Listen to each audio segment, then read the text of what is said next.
Mark Anderson. Enjoy. Yeah.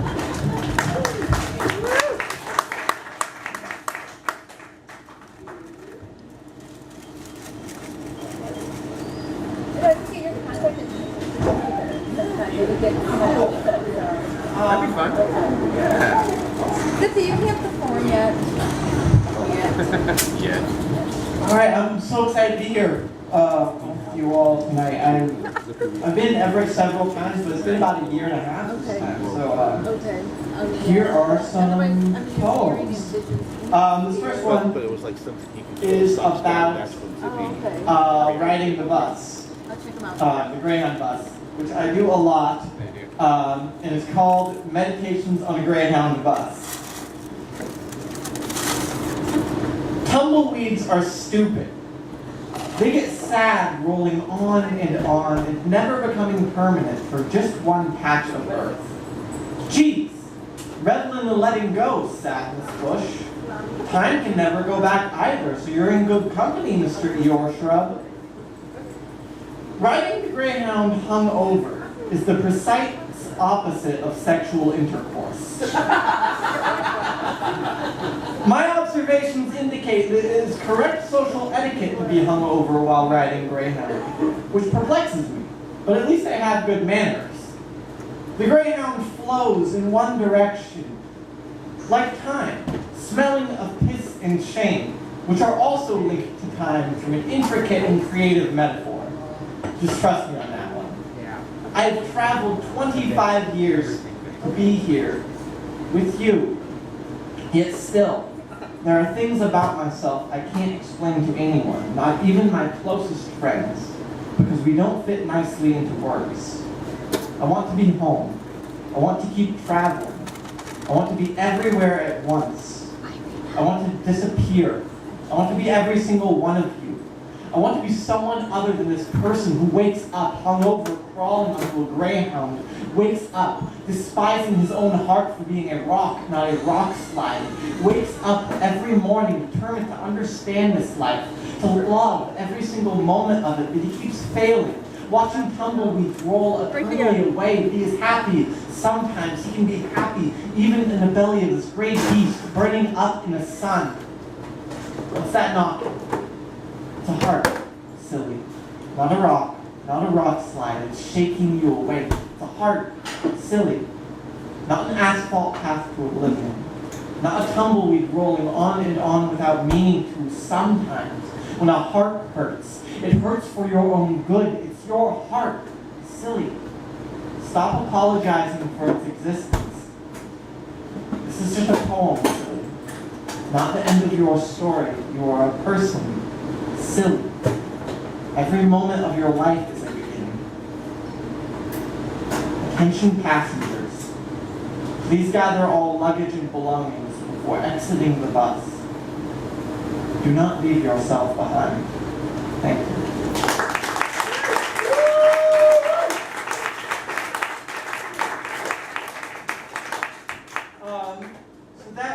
Most of the poems I'm performing tonight are in this brand new chapbook called Limited Edition.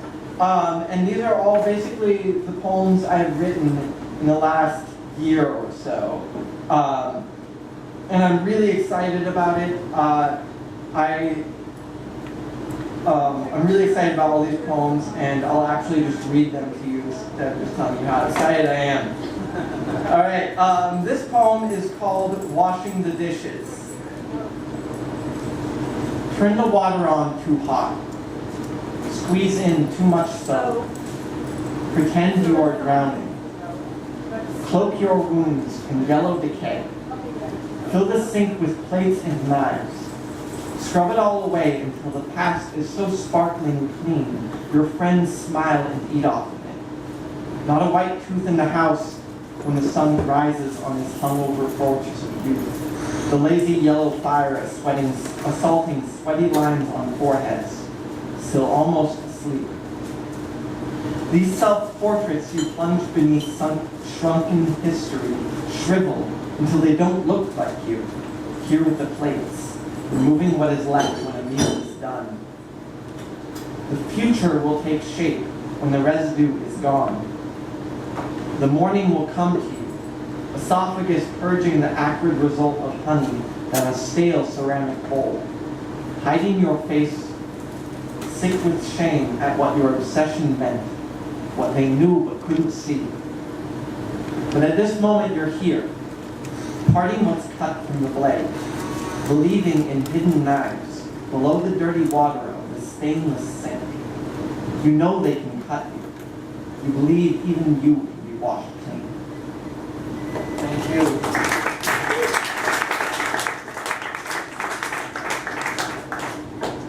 You know, I did not realize there was a hangover theme with those two poems. That's not a theme in my poetry. What? I've also, one thing that is a theme in what I've been writing, there's a lot of poems in here. On the front it says, themes include time, mortality, and childhood. And I've been writing a lot about childhood lately. So this poem is kind of from, it is from my voice when I was around 8 or 9. It's called Christmas. At Aunt Jen's house, the Christmas tree is so tall, the top of it bends over on the ceiling, but that's okay. We put the angel in front, and tinsel flows down like the tails of wishing stars. And I get to play Santa and pass out presents to a whole family. And there are presents missing and living in the tree. I almost miss them. And when we drive home, the stereo in Dad's truck plays I'll Be Home for Christmas. But he changes the station with his finger and its calluses, as if he doesn't even notice, like he's done it 1,000 times before. There's no snow. I don't know what you call it, but it's not a white Christmas. Dad says there's never any snow in Oklahoma. You have to shake out your shoes for scorpions in the desert. Even on those Christmases, he remembers coming down the stairs in the house he grew up in. Oh no. Before the rest of the family woke up. It barely feels like Christmas now that I can spell it out. I don't understand the toys anymore. I play the same games, but I feel like I'm acting. They can't tell me anything. And they're all I know how to ask for. Mom says Dad's always the Grinch anymore. We should just cancel Christmas. I pretend I'm other people in the back seat, and now I can feel them hurting, so I pretend I'm the Christmas tree. I'm the biggest Christmas tree in the world. I can see everyone. I have a present for each of them. I understand, Santa. The real presents are ones I can't give. They can't be wrapped. I am shrinking until I can no longer see myself. I'm the tiniest Christmas tree in the world.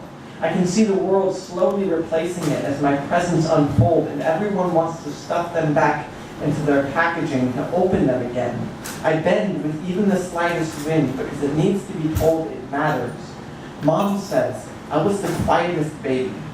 You could close your eyes and forget I was there, but my parents never forgot me. In the back seat, I am unfolding. Wind wraps the truck and whispers. We are all going home. We are all unfolding together.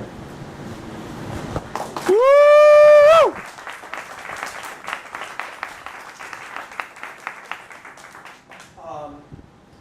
So one of the things I'm really excited about this chapbook is that each of the poems, there's a wide array of different sorts of like page layouts in the poems that sort of drive how the poems took shape as I was writing them. And that excites me. I just wanted to show that to everyone.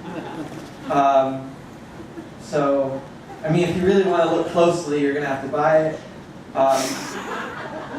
Only $5. Wow, I'm having weird banter up here, guys. All right, this is another childhood poem.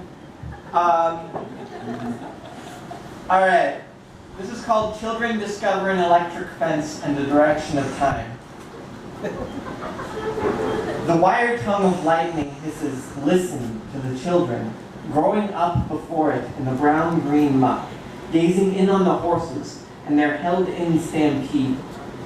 The electric voice speaks, lift this knowledge from my palm like fruit, the language you're made of, The music the universe sings, enclosing yearning in the muscles of these mud-covered mahogany beasts, galloping small arcs back and forth. The children, hesitant, step closer to the hypnotic buzz, entering into its note, ignoring the mother, her face a snapshot of shock, an expression ancient as the days, as the people who measure them, who chiseled horses like magic onto rock walls rising out of rivers, where stones roll into currents, eroding into tiny grains of silk, and an hourglass turned over into the widening oceans of the children's eyes, swelling with the spirit of the first wild horse, the first to believe they could be rid.